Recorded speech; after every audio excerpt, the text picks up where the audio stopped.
Hey everybody, let me talk in this video about HTTP request. Whenever you open Google Chrome or Firefox or any preferred browser, you enter URL for any website like www.google or Facebook or whatever. You're doing HTTP requests. You're requesting some pages from some website, then the data will get back to you as HTML and you view it in your browser. But in Android the story is different. The data you will get it in Android should be either JSON or XML. So why that?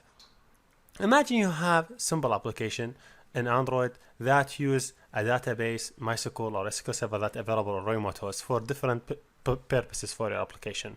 So to communicate with that database, first you have to send requests to web service that you developed.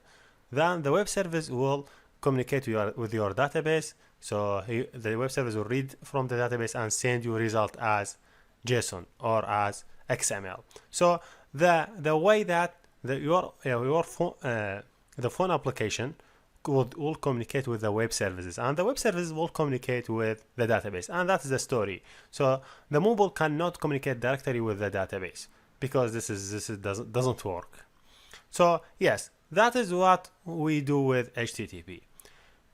This is a basic example for getting HTTP for sending HTTP request and getting result as a JSON. But here you see the result on the browser.